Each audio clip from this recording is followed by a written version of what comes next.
Welcome back to the Roaring Peacock podcast, where we talk about Leeds United. If you are new here, please smash the like button and subscribe to the channel and leave a comment. Let us know that you're here. We have a big show coming up for you tonight.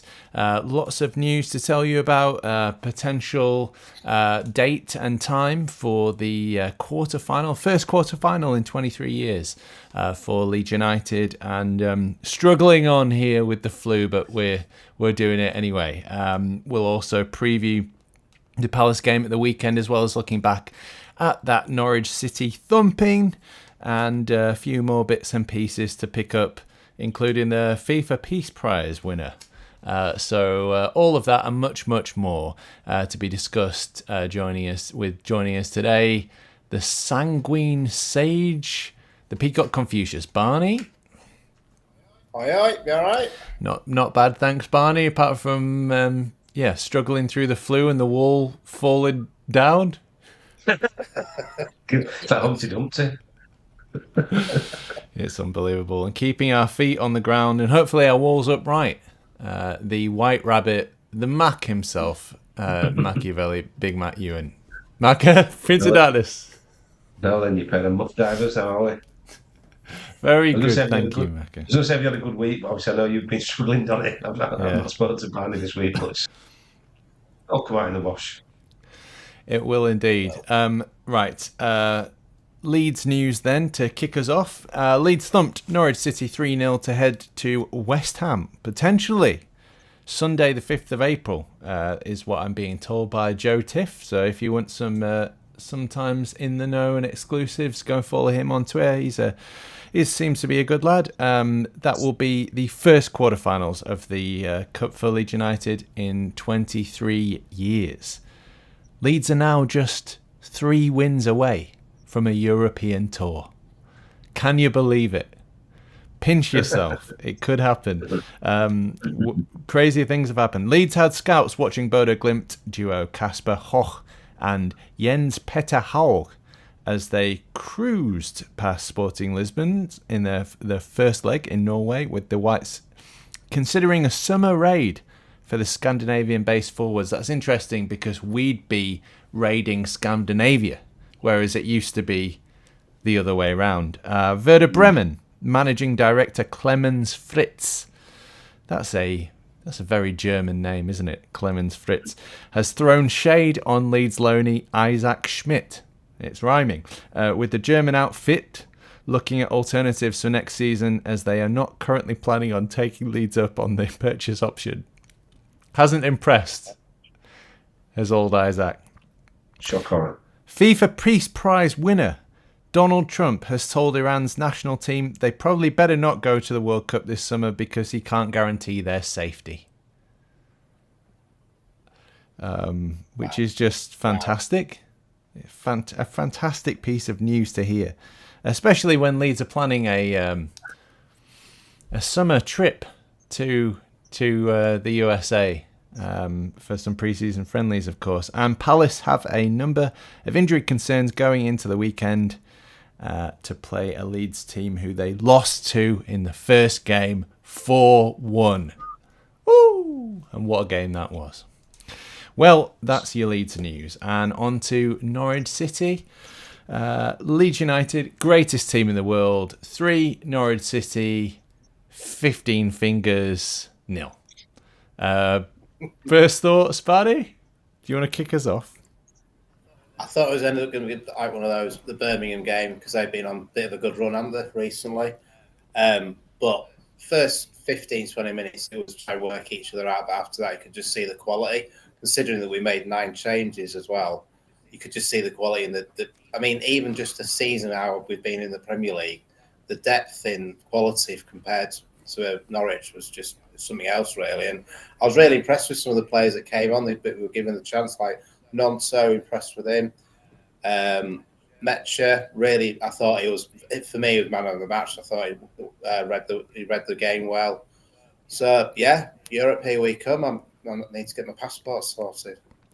We've had one comment already. Roger Lundqvist What a name, by the way. I love these Scandinavian names. He says that we can get into Europe, but in 5 years. And Jane says, good evening. Let's not get into Europe until we've got much bigger squad, please, and thank you. Well, you see what it's done to Palace and Spurs. Macca, Leeds 3, Norwich 0. Surprisingly undramatic, comprehensive win, relatively sort of stressless. I think the great compliment you can play to Farke and the recruitment team is that whoever seems to play, you don't really get somebody that stands out and be looking like they've not played a lot. So everybody that kind of came in did a job, and even the lads that kind of came on. So when they brought Stack on, it was just different level to everybody else on the pitch, wasn't it? So I think the guys that come in are great. It's obviously got some camaraderie in the team. I've always sort of thought in recent weeks that Tanaka looks a little bit unhappy, a bit sulky. But when he's on the pitch, I think he did okay, and he's clearly lacking a bit of match fitness, but got great options, haven't we? And not just skill and ability wise, but like attitude wise. They come in and never really let us down. So yeah, relatively pleased with the performance. I mean, people keep saying Norwich are in great form, but I think we're like 17th in the Championship, so it's not exactly it wasn't ever really going to be a close game unless we sort of capitulated or didn't turn up. So I think within the first sort of 20 minutes, you thought, yeah, we've got this. And there were some great performances in there.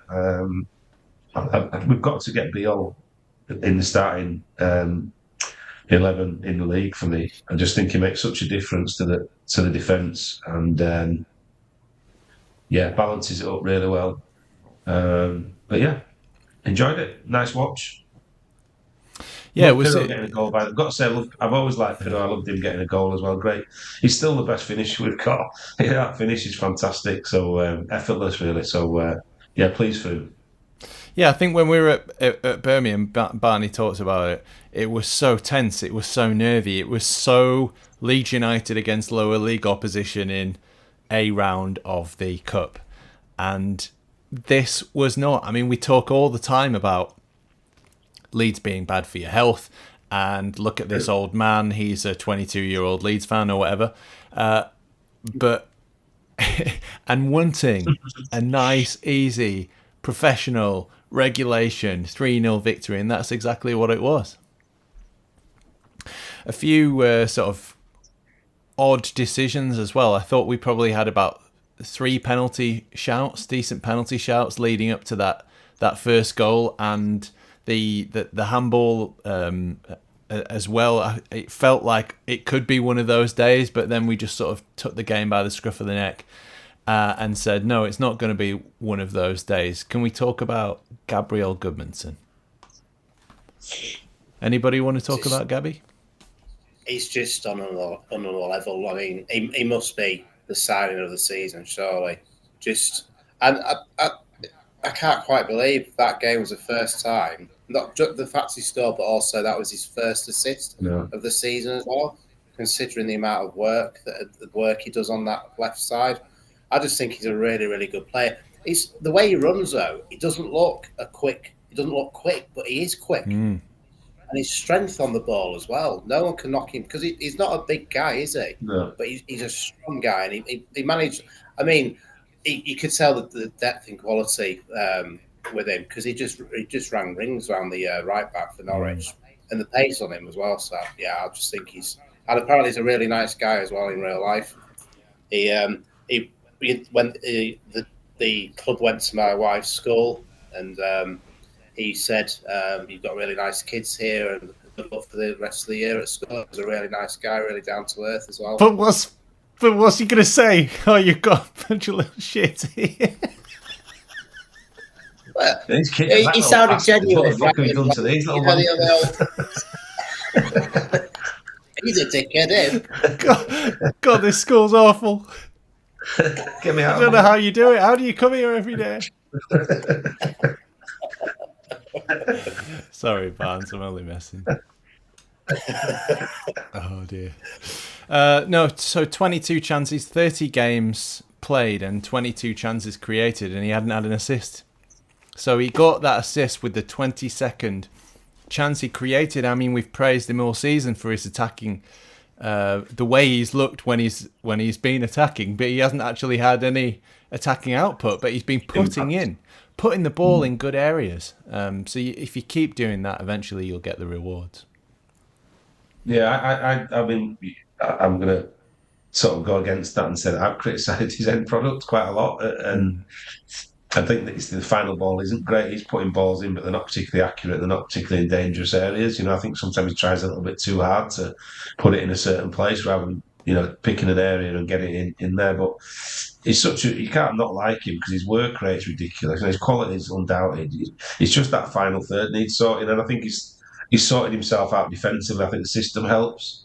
I think kind of having Okafor on the left and him didn't work, because Okafor wasn't necessarily tracking back, and he looked a bit vulnerable. He gave up quite a lot of the goals we conceded in the first half a dozen games came down his side, and some of them were his fault. Obviously the own goal at Fulham, sorry. So you sort of think, oh God, not another left back that's not quite up to the.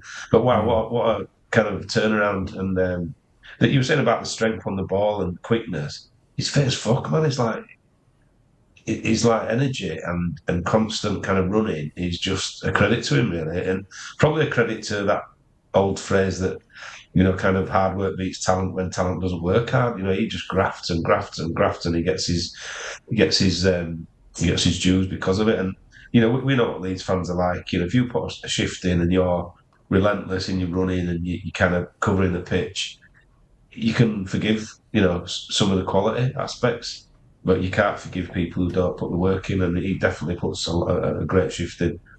He's not alone as well as the others there, but he's really good. Yeah, it was 7 goals in the previous 8 conceded. That's when the problem peaked. That came down that left-hand side. So 7 in the previous 8 goals conceded going into that Manchester City game at the end of November. And it becomes such a problem that Farke changed the entirety of that left flank. So I think he brought. He took Stack out, he took Okafor out, and he took Goodmanson out, and he replaced them with James Justin, Gruev, and Nonto. But 20, 30 minutes into that Man City game, we were 2 goals behind. So it was clear then that it wasn't the personnel, it was the structure of the team. System. Yeah. When he changed it at half time and brought Struijk on, pushed Struijk, brought Biol on, pushed Struijk over to that left hand side. So then you had Struijk and Justin, or Struijk and Goodmanson as it's been, protecting that left flank, and that was all of a sudden much more solid. So Joel Piroe, he got a goal. Sean Longstaff. Oh, they were all good goals, to be fair, in their own right. I mean, the teamwork for Goodmanson's goal before, the quick pass. I love quick passes. I hate it when players take 1 and 2 touches before they play the pass. The pass is on straight away, so don't take a touch, just play it. Defenders don't like it, so I thought that was great. Longstaff was, brilliantly taken goal. He's got to start for me above Gruev. We've got to have an attacking threat in midfield, and we don't have it. Apart from Stack, but you've got to have it coming from different places when you're down there. And I thought Piroe's goal was just a lovely goal. Lovely goal on the break. Metcha did amazing. Great pick. And you put that ball into Piroe's kind of radar in the box or around the box. 9 times out of 10, if he's got a bit of space, it's going in the back of the net, and that's a hard finish to do. First time coming into your body, left foot, perfect shape on it. Took the keeper out of it completely. I love him, mate. I'd be disappointed if he moves on, because I think he's a fantastic player. I'd love us to. I think he's a bit of a luxury player in the system we've got now, and with where we are in the league. But I think if we were higher up, and he kind of could play around. The work rate's been questioned, and I'm not sure it is the work rate. I just think it's the way he plays. He's very languid. His style is very, really relaxed. He just seems to sort of pick up nice little pockets around the pitch, and I just like the way he plays. So really pleased that he got a goal. And again, he looks like a lad that's never moaned. He hasn't sulked. He's not took his bat home because he's not played much. You think he was top goal scorer last year? He was probably one of the first names on the team sheet. He's gone from that to a bit part, really, and he just looks like like Barney said, a bit like the Bielsa team when we came up last time. got a really likable team, haven't we? Like, it's not really anybody you can dislike or kind of have a bit of a thing for because all the lads just contribute massively to when they're asked to do it. So yeah, pleased for him, really pleased. Great goal. Now, I'm not religious. Are you religious, Barney? Macca, you particularly religious? I'm not religious, but I think I can get why people have got a faith. Yeah. I can see it too. I can see it, and if it helps, then fine. And I think there are some genuine criticisms that you could make about Islam, aren't there? I mean, for example, just one religion. Where are we going here? Or Christianity.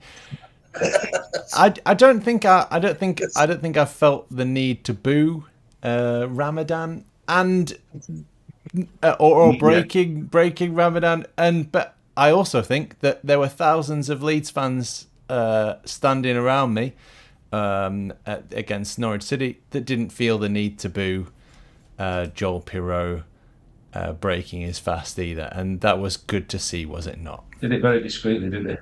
It's weird because we didn't have a team talk around it either, and we didn't have everybody come to the touchline. He just got on with it quietly, as probably most good Muslims would do. Are you saying Daniel Farker didn't exploit the break for Ramadan for professional reasons?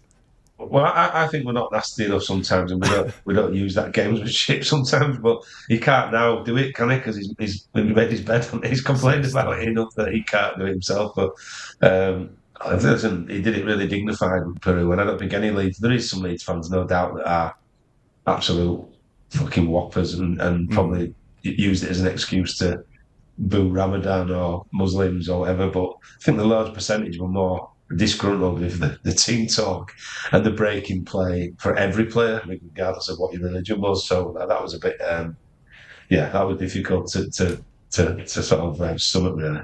Absolutely. I mean, getting old now, he'd probably boo Christmas Day because he's such a ball at Christmas Day these days. It's like a big thing about it. And then you have your day, and then that's it. Christmas over for another year. And it's changed, haven't it? We've changed Barney, haven't we? He used to be such a jolly little chap, and now look at him. I'm just getting old and grumpy. He doesn't even like Christmas Day anymore. Christmas Day is done. I listen to myself sometimes. I just think, Christ, I'm like my dad. What has Christmas Day ever done to you? Yeah. Oh, it's just that big fuss about spending hundreds of pounds on food, and then you end up not eating it. It's just sat in the fridge, and you just think, why have we got this? So we're not going to use it, and then it's just it's just. So you might as well start booing Christmas as well, Christmas Day. Well, I'm glad that we've decided that we're not racist. Fantastic. Yeah, we'll boo any religious occasion. It's not just Ramadan. It's Christmas, Easter, you name it, anything you want.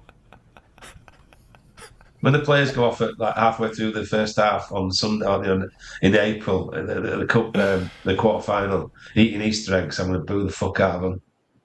Or halfway through the game, the plays stop and then they go on an Easter egg hunt. Excellent. That's a good idea. Down the road. Yeah. Easter, of course, famously when Jesus was crucified, which is why we eat chocolate eggs. Yeah. That's the whole reason. Makes sense. That's another great fact for you. Geez, we're going off piste here. The quarterfinals of the cup. Memories of the cup. Geez, I'm struggling here. I don't think any of us were alive when we did well in the cup. Correct me if I'm wrong. I mean, obviously we beat Man United at Old Trafford, but I'm older than you. Are you talking FA Cup? The FA Cup, yeah. Yes, 87. Hillsborough, Coventry, I was there in that really dangerous stand that a few years later was proven to be a really dangerous stand, but apparently just Leeds fans being dicks. Right. So, 87, Coventry at Hillsborough. Yeah, it was a great occasion, and we generally thought we were going to Wembley.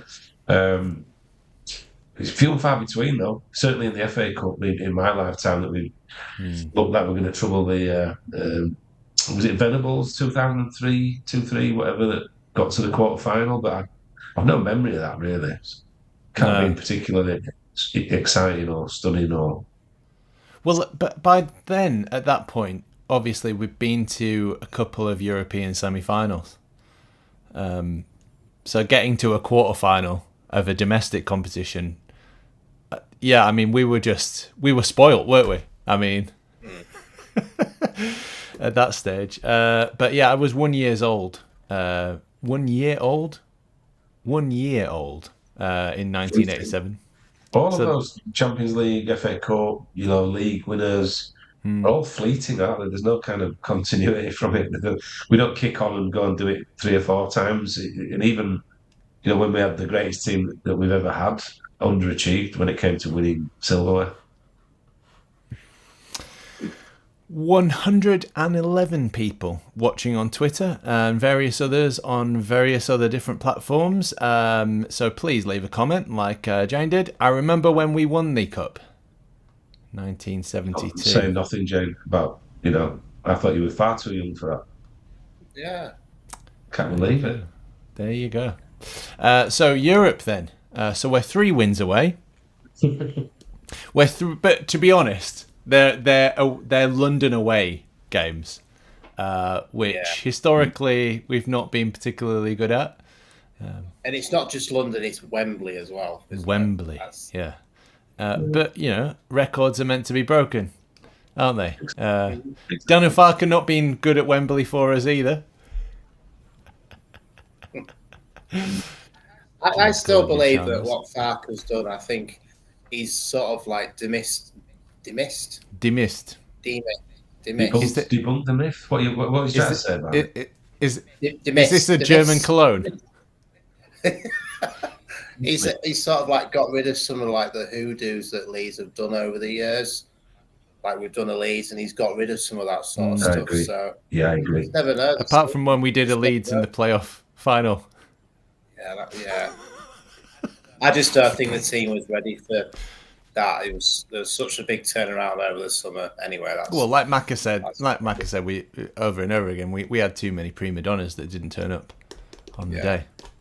One of them's injured now. He is Crescencio Somerville. If there was any doubt, he won't be playing. Injured? He's injured.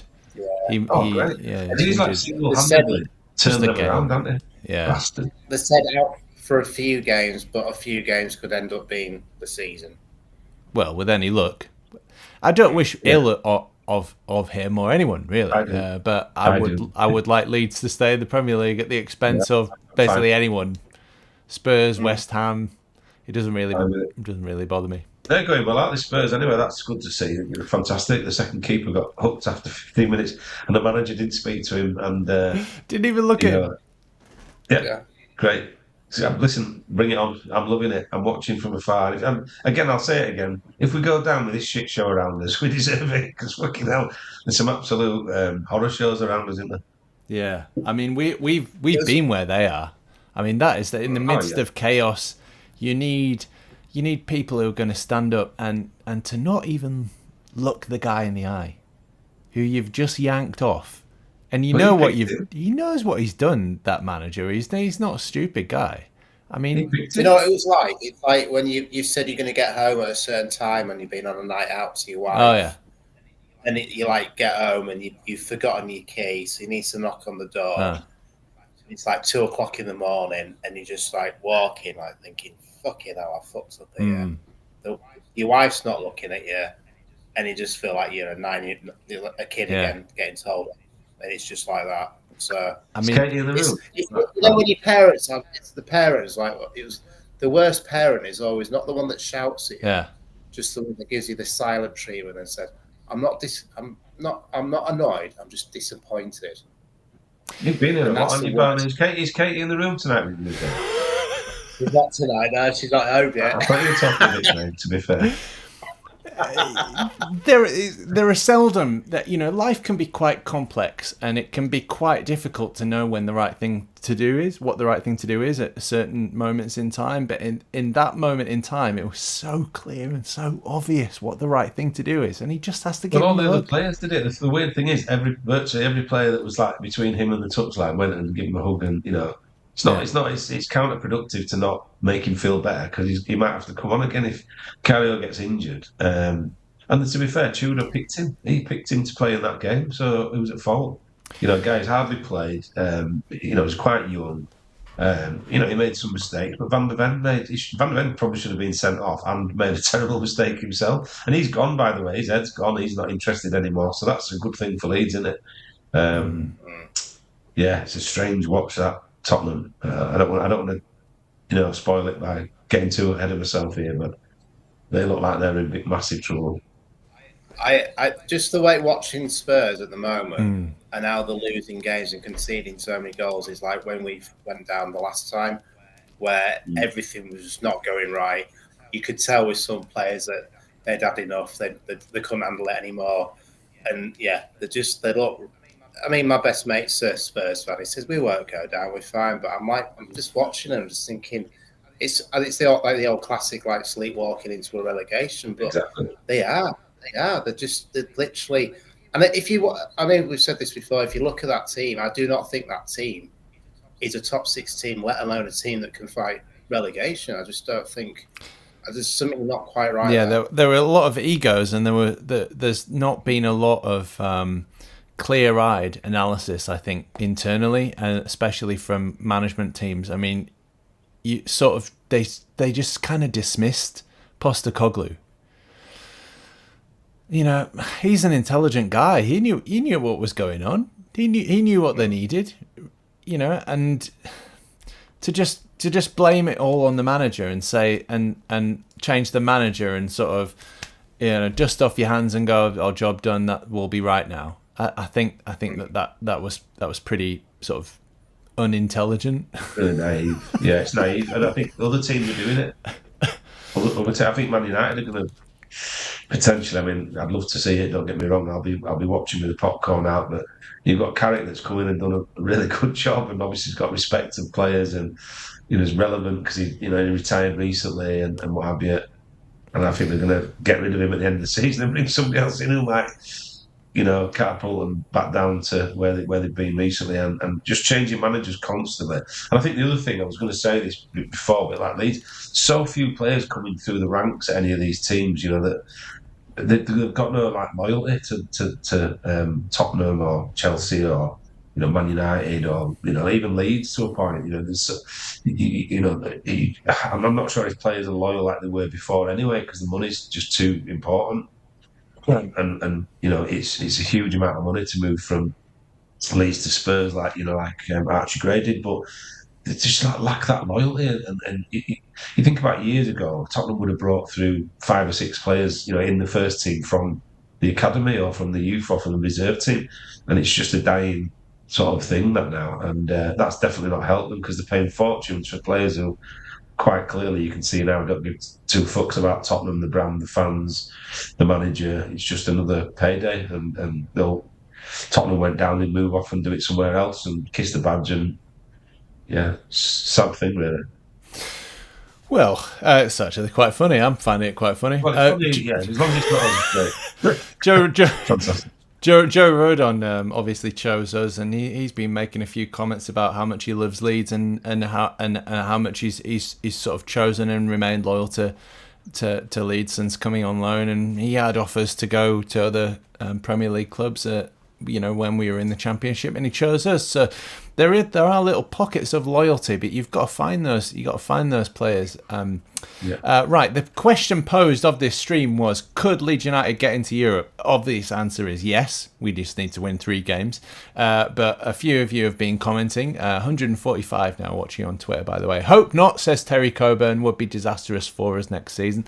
It very well could be, and Jane made a similar point earlier. But what I want to ask you boys is Europe. What memories do you have? Special European nights, either home or away, during those days, heady days in the 90s and early 2000s? Well, I remember going to Ellen Road and in the Champions League, and then hearing that Champions League music. I've said this before, and thinking we've finally made it. And they were some of the best nights at Ellen Road. They're the nights when you talk about under the lights at Ellen Road, they are the nights under the lights. But also, I remember being at school and getting home, and then you had a 5:30 kickoff on Channel 5 to watch us in Europe as well. And I'm the sort of generation that saw us playing in Europe season after season after season. So it's really weird how it's been like nearly 30 years when last time we were in Europe. So I think we're a team that we will thrive in Europe. I think we've got the resources that could compete in Europe. Like I think we've got more resources than what Palace have had, and that's you can see why they've struggled because they don't have the team to do that. But I think we could probably compete in Europe and do something. I mean, remember when Fulham went into Europe with Hodgson, and they get was it semi-final or something like that? Yeah. I just think if you get it right, you're laughing really. But I just think that if you look at the team like Spurs, they're playing in the Champions League. They're fucked because they don't have the team to do it. So it's all very well enjoying those European nights. I mean, I remember in Europe, like that's how you knew your geography. So if your geography teacher says, "What's the capital of Bulgaria?" Sofia, because you knew straight away because that's when you started watching football. So yeah I was in Europe, definitely. I probably would end up getting lost. You know what I'm like on the match. On the pitch at the new camp, fucking 2 hours after the game's finished. Like, did you see there's a Spanish lad who's ended up in, what was it, Exeter or somewhere? Did you see that? He's Albano. He's Albano with Barney with a moustache. Brilliant. No. So he's flown into Heathrow and he's Googled St James's Park. Oh no. Yeah, and he's ended up at Colchester or Exeter or wherever it was. I can't remember. It's Exeter, isn't it? St James's Park. It's the complete opposite end of the country as well. It's like, so he's got to the turnstile looking all confused and sad. With this, he's a Barcelona fan, Spanish guy. And anyway, they've sorted him out with a ticket. And the Exeter club socials have had fun with him, but yeah, poor lad. This is definitely Barney if we get into get into Europe. Macca, European nights. Too many. It's too many. It's not doable. We'll have to do a separate show on European memories. But Milan away, just fucking what a night. And it felt like I think everybody in Leeds was there. You knew so many people. Like you took over the city. That was a special evening. Barcelona away, even though we got tonked and felt like we don't belong here really. We don't belong in the Champions League. But what a fucking night that was! And to go to New Camp and watch your team. I mean, obviously the Stuttgart game, the replay in was at the New Camp, but it was empty. You know, it was like a few Leeds fans up in that top tier. Just to go to those grounds and see him full and Leeds be playing and Rugby be on the pitch, and it's just so special. I think that the home games, I mean, you kind of forget £65 for 3 group tickets. I mean, you'd be lucky to get 1 ticket or for a game in Europe now for that. But people queued round the block in the old ticket office in the West Stand to buy a ticket. So you were there, early with your mates queuing up to get I can't remember how many you could get. I think it was only a couple, but you could buy these packages like £65 for all the group games. So you got to see Barcelona at Ellen Road, which was a different game to the away game, and then you thought, well, maybe we are okay, maybe we're going to be all right here. And Besiktas 6-1 and AC Milan. You got to see these amazing teams come to, and I remember watching Barcelona at Ellen Road and thinking, these are on a different stratosphere. I know it wasn't, they didn't, we did really well in the game and got a result, but the movement and the way they kind of cohesively moved up and down the pitch together was like fucking generational change to what you used to watch. Just such a good team, and the whole cohesive, they had superstars like Rivaldo and others in the team, but they didn't play like that. They played as a team, and there was no kind of glory hunting or flicks and tricks. It was just we were really lucky to get something in that game, to be fair. But we kind of arrived, and watching us go from that first game where we looked out of his depth and showed a bit too much respect to Barcelona in the Nou Camp, to competing and getting the Milan, scoring Bowie in the last minute in the rain, top corner, Dida flapping. But Dida, dodgy keeper.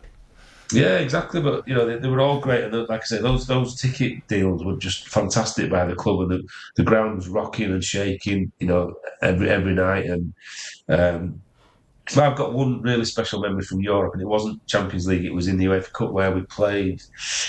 I want to say Spartak Moscow, but it was where Radeby scored that really weird sort of Spartak Moscow, the bicycle that was kick. last minute winner. Yeah, that Yeah, was a half-5. I thought it was on Channel 5. Oh no, was Yeah, that was Lokomotiv? Was it away or Partizan that was away. Belgrade? yeah. So Belgrade, that was it. Yeah. it was at home, and it was. It was I don't away. think Wasn't it away the overhead Away, kick? and they were wearing the blue Yeah, kit. No, away. that's where he fell. That's where he fell down and sort of overhead kicked it. But there was another one where he kind of like bicycle kicked at Ellen Road, and Really? I mean, my memory might be fading a bit here because it was a while ago, but he scored a goal anyway against. I'm sure it was Spartak Moscow. Quite late on, we were in the cheese wedge. It was Header. a fairly dead game. Might have been a Post. header, yeah. And that night it was my birthday. It was around December, so it wasn't actually my birthday. It was around that time. And at that time, Rio Ferdinand had Players Bar in Leeds, where he had like a bar.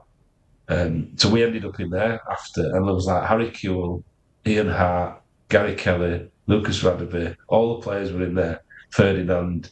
And then there was like Howard Marks, weirdly, was in there, right? The notorious, nefarious kind of drug dealer.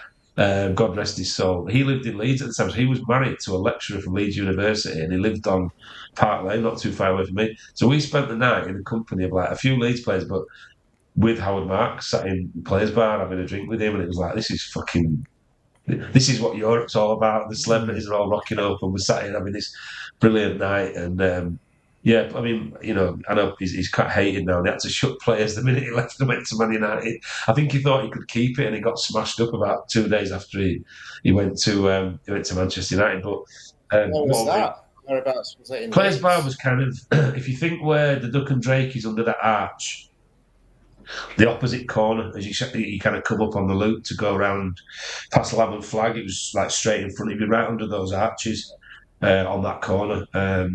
Just a fantastic night, and just one of those that will live forever. I know my memory of the game wasn't great, but probably spending the evening with Howard Marks and till the early hours didn't help with that aspect of it. Radeby scored an overhead kick from the halfway line. You don't remember it like that, no? Yeah, from the corner, halfway line, volley. Yeah. But what a night. Macaron and copious amounts of some sort of weird drug cocktail. Everything. Seeing visions. Everything. What a night. Oh, fantastic! Yeah, I mean, I know we talk a lot about the atmosphere at Ellen Road.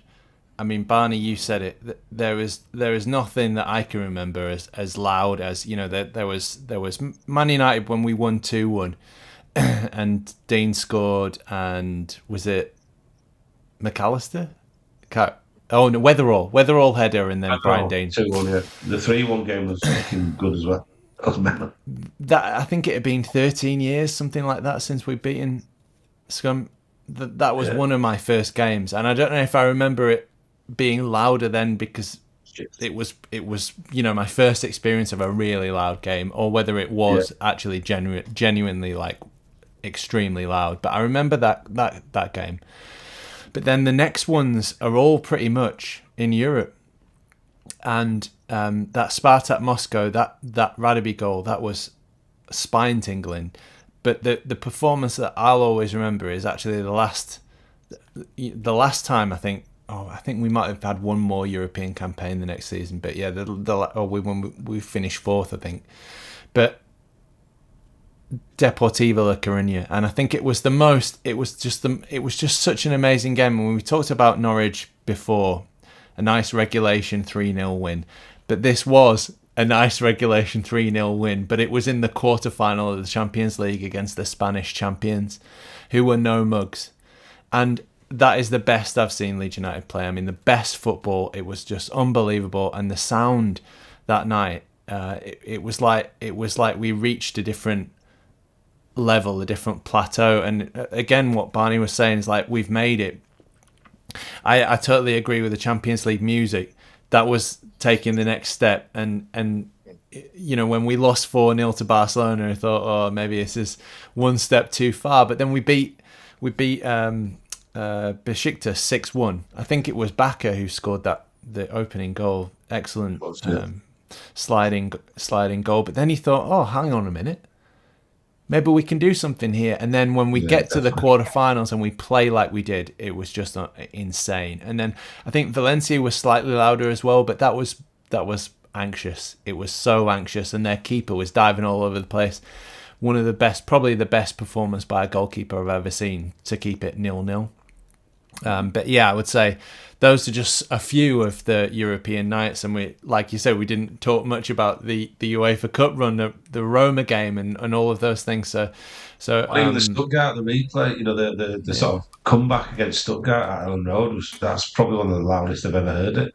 That speed goal, the knockdown and the volley, just like the place blew up, and it's hard to, you're younger and you're probably more influenced by it and not, kind of caught up in it a little bit more. But I don't remember the noise being like that when it goes through you, and you kind of every hair on your body stands on end, and you fucking, the excitement levels are like out of your body, like an out of body experience. So that Stuttgart game was something else as well. So, like I said, we'd have to do a standalone, kind of podcast on just the European nights. And you think about, Man City booing that Champions League music and taking it for granted and being complacent. I think the good thing about it, it's a bit like good bands, the Stone Roses, Smiths, whatever, that didn't really go. They weren't around for very long, but they left a mark. And I guess those European nights leave a mark on us because they were special, and they were not. We haven't done it enough in our lifetimes, have we? That kind of stint, UEFA Cup, European Cup nights, for me was a very brief stint in my 40 plus years of watching Leeds United. So, I started watching when they were in first division in the 80s, when it was grim and football was pretty poor, pitch was shit, stands weren't great, different. So that was just like a different world to me to go to those European nights and experience it. So I'm not sure we're ready for it yet in regards of the demand that there is on players these days in those tournaments, particularly with the way the tournament has changed. It's an elongated process and demands a huge squad. But hey, listen, like Barney says, fuck it. If you win the FA Cup and you get in there, we're getting way ahead of ourselves here. Deliberately. Who knows? Yeah. Cheekily, listen. Being a football fan is about having a bit of fun sometimes, and about dreaming, about having a little dream. And this is my little dream. My little dream is to go to Europe again. That is my little dream. Right. Don't tell them about your other little dream. 200 people watching on Twitter. Hello, good evening. Thank you for joining us. Chris Baldwin, thank you. In answer to the question, could Leeds United get into Europe, he says, no chance. Be back down again in a couple of seasons. Quite possibly. Quite possibly. Mr. Whitesnake says, the first time I watched Leeds play was on the telly, 12 midnight in Australia, FA Cup versus Arsenal. Wow. What an experience. I mean, that is some commitment there. And I assume that was 1-0. Clark, right. That was Norwich City, and we've also talked about the potential of going to Europe. On to Quiz Corner. This week's Quiz Corner is about Gary Speed, because obviously we heard about the sad passing of his father this week, but Roger's gone off to join Gary and give him a hug. So I thought I would ask a few questions about Gary Speed. Are you ready? It's my generation, this. You might have a chance. Leave your answers in the comments. These are very difficult questions, by the way. Extremely difficult. I might ask some of the easier ones as well. But okay, firstly, what was Gary Speed's middle name?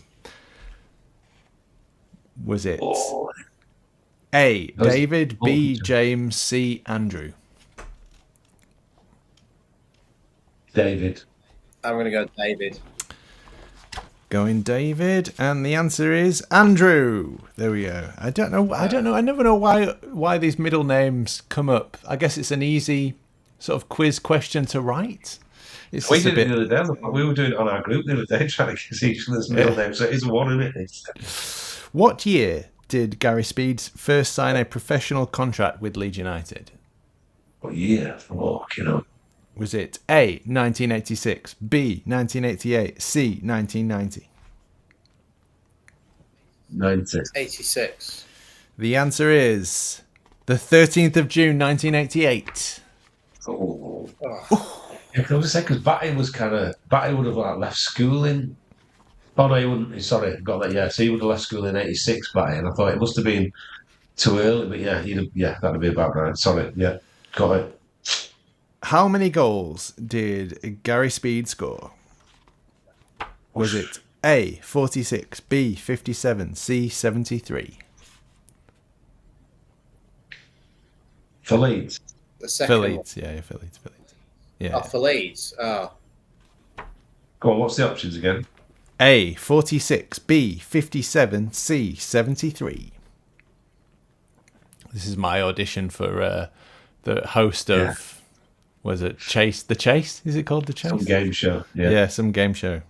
You got, I think, middle for Diddle, yeah, maybe so. 57 with it. I'll go for the first 57 one. is correct. So it's currently 1-0 to Macca. Barney. Always. Barney, and you call yourself a super fan. Sorry, I couldn't I do don't this. think he does. Like He doesn't know. Other people do. In 1996, Gary Speed left Leeds United to join the club he supported as a child. But which club did he leave for? Was it A, Everton, B, Swansea, or C, Cardiff? Everton. Correct. Bing, bing, bing. On the 6th of February 1998, Gary Speed joined Newcastle. Who was the Newcastle manager that signed him? What year? 1990? What year was that? 1998? 1998. This is a bit of a tricky one, this is, because they went through a couple of different ones at the time. So that's around the Keegan sort of going time, isn't it? So somebody who came in. It's not Shearer, is it? I'll give you the options. Was it? I'm gonna go for. Oh, that's a good guess. Would you like the options, Macca? Or this could be double points if you guess without. It's double or nothing. You want the options, right? Was it A, Kevin Keegan, B, Ruud Gullit, or C, Kenny Dalglish? Oh, I can't. Michael Brown has guessed Bobby Robson? ? In the comments. Too early. Too late. Sorry. I want to say Keegan, but yeah, Kevin Keegan. It was Kenny Dalglish. Oh, never. A question where everyone was wrong. Everybody You can't lost. forget that Kenny Dalglish was Newcastle manager. I thought it must have been a really short stint. Maybe didn't. Yeah. In December 2006, while playing for Bolton, Gary Speed became the first player to play how many Premier League games? Was it A, 400, B, 500, or C, 600? B, 500. Barney. So is that 1-1 now? Yeah, go on. We'll give him that. I would have gone 500 as well. All right. Go on. 1-1. Yeah, we can do this as a timed thing because it's getting thoughts. If you want to answer before I read out the options, that'll count as double. So you're going to have to be quick. Right. Question 8. There's only 3 more to go. How many games did Gary Speed play for Wales? Was 93. it? Oh! God. He's gone for the double, but he hasn't got it. Oh, so close. Was it 78, 85, or 97? 97. 78. It was 85. Buddy, there was a little clue in there for you, but you didn't pick it up. I was like, oh, I've given him too much of a clue. Get Right, point, half a point just for getting so close without any. Yeah, okay. It's 1.5 to 1. So Macca's just edged ahead.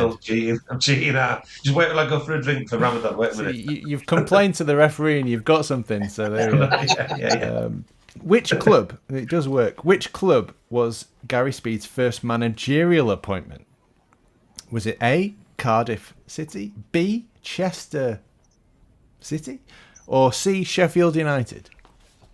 Sheffield United. Oh. Barney is leading 2 to 1.5. Wow. Good one, Barney. Booyakasha was the celebration there from Barney. Right, the final question. Oh, decider. This for all the marbles. On the 14th of December 2010, that's my mum's birthday, 14th of December, Gary Speed was announced as the manager of the Welsh national team. But who did he replace as manager? Not John Toshack. Is that a question? Is that an answer or is that not an answer? No, I'm just asking, is it John Toshack? You're asking if that's... No. I've asked the question. You can answer it. John Do you want to Toshack. make... Macca's done it. Come on. You can't beat the Macca. The Macca's always on it, especially big game player. Comes to the last question, penalty, last minute, boom, let's go. 2.5 to 2. Right. It must be time to talk about Crystal Palace. Surely. We won 4-1 in the first game. How did you find that? What are your thoughts about going down to Crystal Palace? Michael Brown guessed Chris Coleman, by the way. It wasn't, but that is a good guess. He took over, I think. From he took over after Speed. Yeah. Crystal Palace. Palace. Won't be as easy as the game at Ellen Road. We were there. It was fantastic. We just bullied them from start to finish. Crowd was up for it. Well, you certainly bullied them. Apparently, yeah. From the sidelines. What were you calling Forrest Gump? What are you calling him? Mateta, he tucked his shirt. He tucked his tight-fitting shirt into his tiny shorts. Yeah, get your shirt out of your pants, you fucking 14-year-old div. Fucking fine. Run, Forrest, run. Yeah. Let's not go there. It's best not to. I'm always worried that you keep talking about doing a watch along, and I'm always worried that my reputation will. What happens at Ellen Road stays at Ellen Road. Stays at Ellen Road, exactly. Until you say it on a podcast. Anyway, so yeah, I think we'll. And we're struggling in London, don't we? So it's gonna. If we get a result, any result, it'll be fantastic. I'd love to think we can go after the recent sort of results and go and get 3 points there. And you said there's a few injuries. Glasner's going. They're kind of not in the relegation battle as such. I think they still could be dragged into it, but they're out of, they're a lot better position than we are. So hopefully we just outfight them again. And, even Mateta's not there now. They've lost even more players. They haven't replaced anybody. Still got a decent team. And it's that London sort of curse, isn't it? But fingers crossed, man. We just need to get a win from somewhere. I don't care how it happens, but the 3 points would be massive, yeah. Yes, Mateta looks to be actually back in the squad, but I think this is the first game he's come back, so maybe not start. Maxence Lacroix is suspended. Jefferson Lerma is available again, but their wing back, very important how they play, Daniel Munoz, will be missing. Well, the Quara as well is a big miss for him. He's been back a bit of a rock platform, and particularly since Gay went. So they're trying to get him back. Trying to get him back for Leeds, but potentially. Well, it's like Sunderland though. We can't be complacent about that. Oh, there's a few players out. We're going to go and turn them over. We can't go with that mentality anyway. I think it matters not who's playing and who's not. It's just a mentality thing. We haven't done too bad at Palace, though. I think in terms of trips to London. I remember that time where Bamford's armpit hair was offside. Otherwise, we... Right. Yeah. Totally.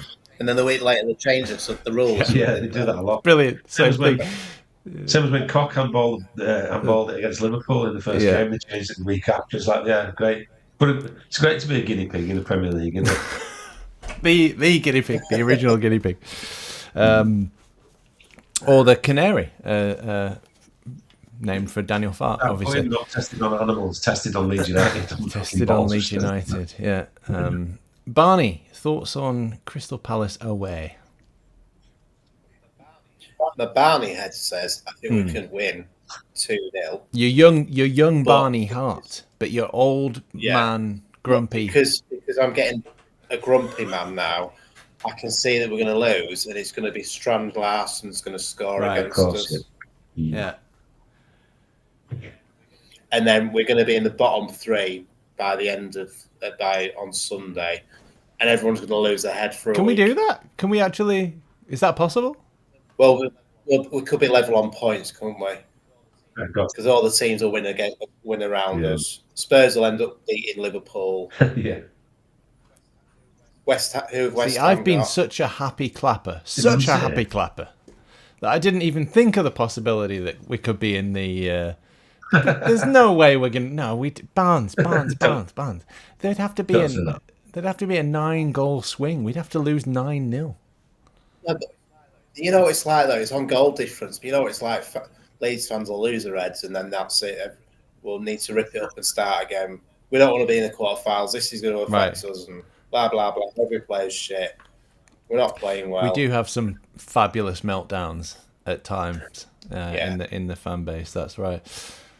I mean, even in our group chat, sometimes some people have a bit of a meltdown, and I just have to mute it and I'm not going to get involved. That's me. It's me, isn't it? It upsets me, so I'm just not going to look at it. To be fair, the group chat's got a lot better. It used to be a lot worse. I mean, I've unmuted it because back in the day, fucking hell, we had some real whoppers in there, didn't we? But we've trimmed it down a bit. Donny's pretty ruthless, so. Yeah. Greetings to all the people that didn't make it. I'm like his consigliere. He messages me and says, "What do you reckon?" I go, "Get rid of the fucker." Consigliere. That's another nickname. That's another nickname. I think that might be the best nickname yet for you. That's probably the most accurate nickname. Thanks. 250 people watching on Twitter and various others on various other platforms. Thank you so much for joining us. Right now, we've sort of touched on Palace score prediction. We didn't even do a magic moment or man of the match. We were just too excited about Europe, or I was. The potential, 3 wins away. So we didn't even properly finish off Norwich. But let's have a prediction for Crystal Palace before we do Whinge of the Week and What's Your Thing, because we're running out of time. 2-1 Leeds. Come on, Barnes. There's the spirit. We got 1 each. 1-1. I hope I'm wrong. I hope sincerely hope Barney's right, but I've got a feeling it might be a dullish draw. I'm gonna go 1-0 to Leeds United. Oh, okay. A very testy, very seat of the pants 1-0. Oh, paused on Barney for a second you were doing a very odd face. Sorry, that distracted me a little bit. I think it'll be very touchy, but I think we'll get on the right side of a refereeing decision for once. It's too much information. How can you predict that? Surely that's just your mad brain. Have you had loads of nightmares or something? Fucking paracetamols together? I don't feel very well at all. Not at all. It's time for Whinge of the Week. We need to get some. We need to get some little jingles for this sort of stuff. Who wants to go first? Yeah. Barney.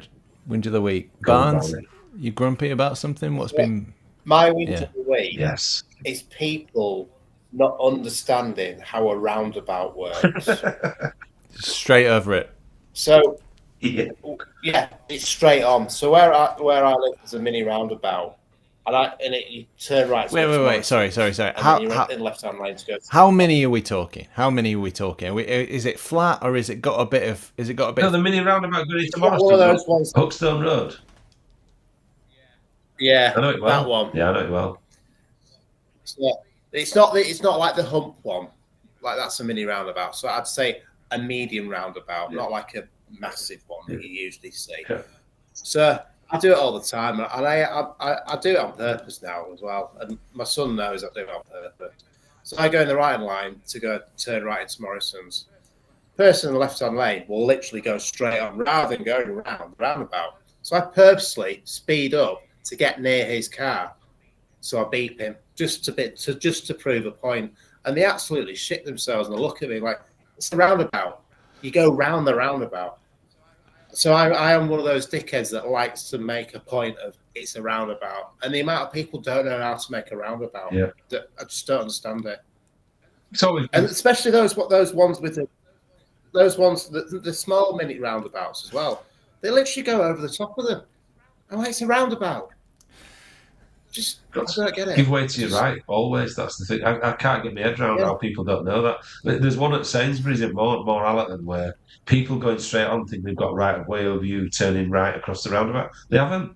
You've got to give way to your right. So stay the fuck where you are. A woman gave me the big wave the other day. Like, what are you doing? It's my right way, you little prick. What are you fucking talking about? So yeah.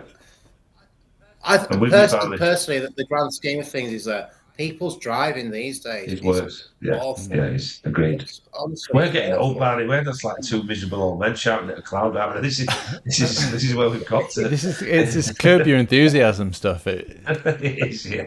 It's brilliant. I love it. Fantastic. So go round a roundabout. Learn to drive. You bastard. Full stop. Yeah. Excellent work. Excellent whinge. Macca, whinge of the week. My whinge of the week, and I'm going to keep it football related for once, is players are overcoached. People are scared. Overcoached. They're scared to make a mistake. Can't be inventive. Can't play inspirational football. You watch some of the European games this week. I mean, some fucking dire teams that are supposed to be like the biggest teams in Europe. I watched probably one of the worst Barcelona teams I've ever watched play the other night. And I know there's a lot of youth in there and got a really young side, but not impressed. And Italian football's kind of dying on its arse. That's been proven over the last few Champions League games where they've been involved, or not involved now because they're all knocked out. Atlanta got whooped by Munich. The Spanish teams don't look like they do. Real Madrid had a great result against the really poor Manchester City team who cannot defend for toffee. You just look across some of these great big teams in Europe and think, where's the excitement? Where's the person that gets you off the end of the seat? I mean, my kids love Lamine Yamal, but just so what? I know he's a great player and he has great games, but I want to see players who excite you and get you off the edge of your seat, whoever I'm watching, whatever team it is. And I'm just not seeing it. And even just the basics of like when you see a pass, Leeds do it quite a lot where they take 2 or 3 touches where one's enough. You can just play that pass straight away. There's somebody, in space. So I think football, that kind of football I grew up watching, which, Letitia, Gascoigne, Beardsley, Ian Wright, kind of mavericks, if you want, or kind of really inspirational footballers who had a plan and kind of got the ball and knew exactly what they wanted to do. There's hundreds and thousands of them. I think they should die out. I mean, I always say to my boy, when I was young, you had people like Waddle and Barnes who could cross a ball. That's another dying out. You can't cross a ball anymore. Even Mel Sterling, who was probably the least likely looking footballer I've ever seen. He was called the Flying Pig by his own fans, so that tells you everything you need to know. He could cross a ball onto Lee Chapman's head like you've never fucking seen in your life. Nowadays, you get fullbacks and wingers who cannot cross a ball. It's just infuriating. It annoys me. Absolutely. What are you doing all week? What are you doing on the training pitch? Them guys, George Best and, Tony Curry, Frank Worthington, probably trained for about 2 hours a day. They went to the pub, shagged a stripper, took some drugs, went to the casino, had a curry, went home, got up the next day, did it again, on repeat. Probably had a couple of lagers before the game. Could entertain and kind of thrill like no other. And you've got these robots now, and I put it a lot down to overcoaching and being scared to, and I see it at grassroots level, scared to just take a risk and, go and beat 2 or 3 men, go yourself and beat somebody and have a shot. Stop looking to pass it when you're on the edge of the 6-yard box. Fucking shoot. It's dull. And you look at how Arsenal, people have said it, possibly the worst champions. Well, if they win the league, will be one of the worst teams that have won the league. Score most of the goals from set pieces. Waste time. Man City do it. Waste time. Cheat. Moan at the ref. There's none of those mavericks and people go out and play the game the way it should be played, that beautiful game. So that's my whinge of the week, is I watch so much European and Premier League football that doesn't excite, that it's tepid, man. It's just like boring. We need to get some maverick coaches in there and get people playing exciting football again and embrace young people who've got something about them rather than just robots who follow the instructions and are big and physical, because it's leading to a really dull, let's be honest, an entertainment. business. So yeah, that's my whinge. Sorry. Yeah, absolutely. I think it's not just Leeds, although we've seen it with Brendan Aronson. Though for example, his decision making has been a lot better recently. But I was watching a few teams the last couple of nights, and players just don't. There can be 4 or 5 men in the box, right? You've got a player out wide with the ball, and he doesn't knock it past the defender and cross it in. Or if he's got a bit of space, just cross it in. Just put it in there and see what happens. Instead, they check their run and pass it all the way back, and it goes all the way back to the goalkeeper. And then they're trying a long ball to the striker. I mean, to make it make sense, it doesn't make sense. And then the next time this lad had the ball, he tried a immediate cross because there was like 3 seconds to go and there was no time left to think about anything else, to just do it. But they had one lad in the box at that time. So it's just little things like that I grew up with, which is where if you're on the wing, one touch, go around your man, cross it in. Get to the byline, cross it in. Any chance you get, half a yard, cross it in. That see what happens? And yeah, I totally agree. It's like the peppification of football.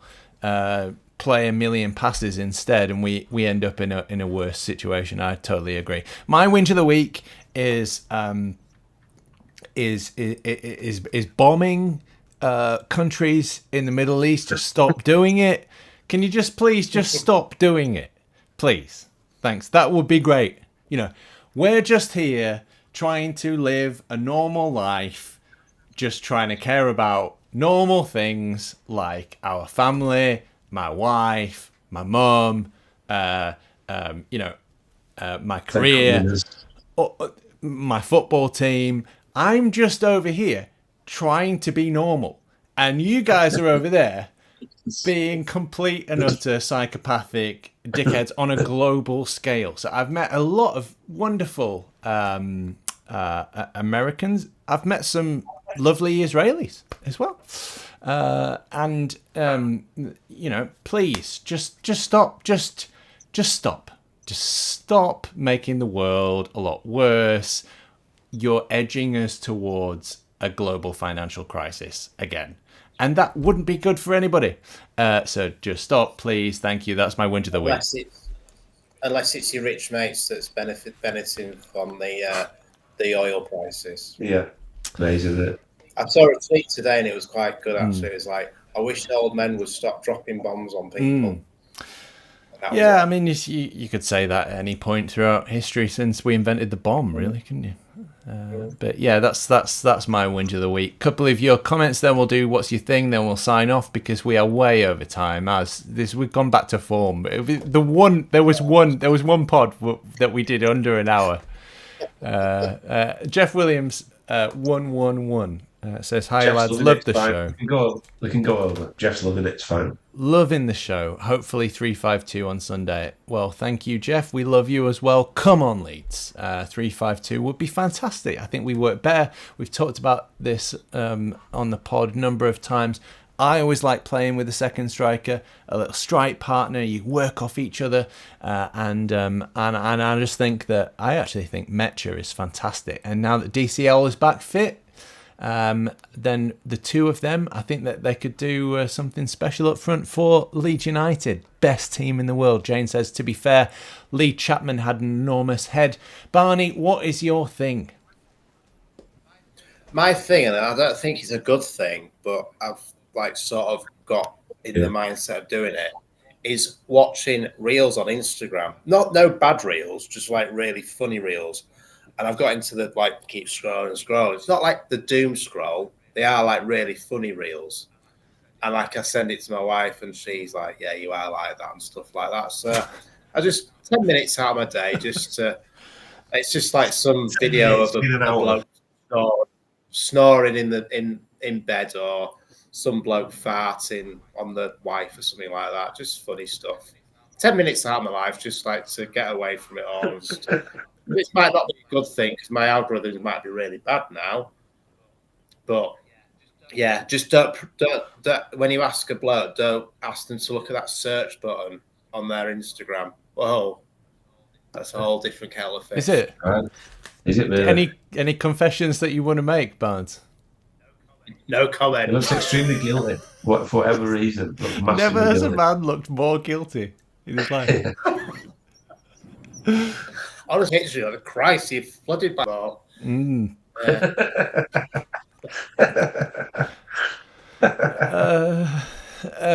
What was I going to say? Oh, I don't want to alarm you, Bombs, but I have read a couple of studies about reels and attention span.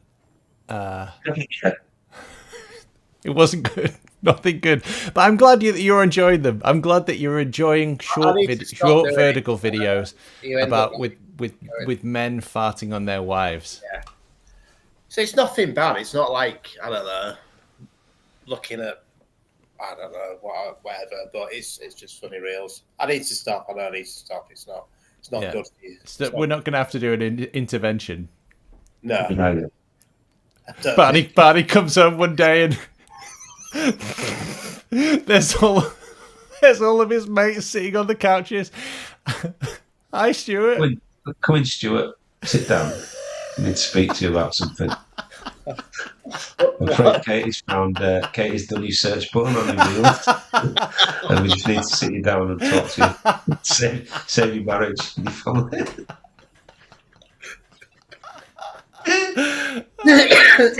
Brilliant. Fantastic. Okay, Maka, what is your thing? Dear. Right. My thing this week is, and I did it for a long time, right? People are looking down the nose at, and we talked about this tonight, Barney.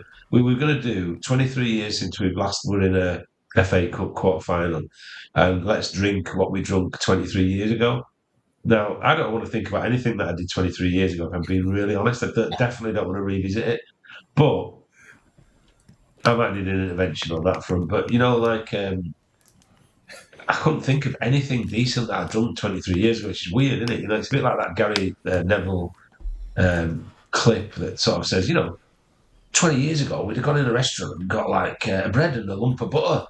Now it's like olive oil and, balsamic vinegar. And, the world moves on so quickly. So beers have just got so much better. So my thing is, and I look down my nose at IPA drinkers and these sort of ale drinkers, like thinking, what a set of ponces. He's usually got a massive beard or a twisty moustache or a Sherlock Holmes hat on or whatever, and red wing shoes or, turned up trousers.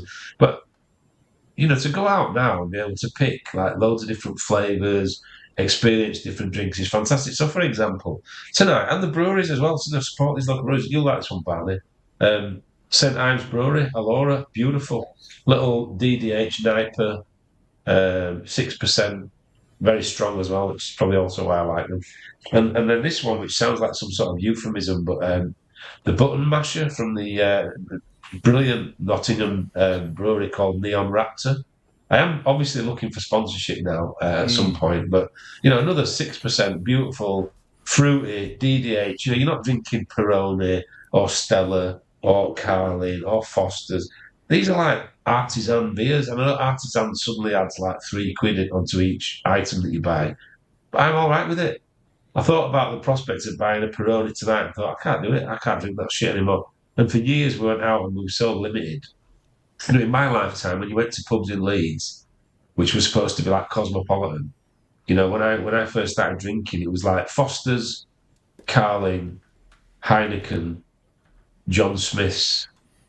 So to have gone from that to like these fantastic breweries and beers that we can have today, that's my thing, is just enjoy them, and they're not poncy. I'm definitely not a ponce. I am a bit of a beer ponce now, so it's rare that I drink like a traditional lager. If you go back through the history of this podcast, you'll see me drinking, or me and Barney comparing, Moretti's and Moretti di Sal and Peretti's and so on. And I'm not against them, but I don't choose to drink them anymore. So embrace the inner fucking hipster in you. Get on the IPAs, they're great, and it gives you a great selection. You don't come home feeling like, I've had like 12 pints of Peroni and I just feel like I don't want to see lager anymore. It's liberating. It's cathartic. Get on it. Drink more. Drink responsibly, kids, but drink much more.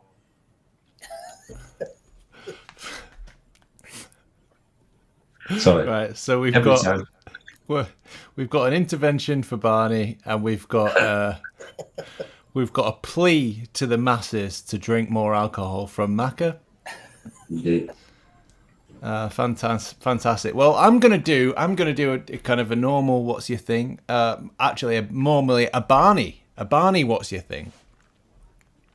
So there was a TV show a long time ago, one of my favourites at the time, called Firefly. I don't know if you remember that, but it's sort of like a western, a sci-fi western in space type thing.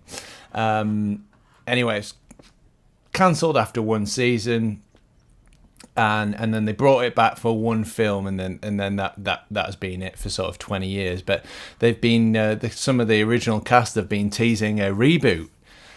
So that's my thing this week. Is I think there's going to be an announcement in the next few days.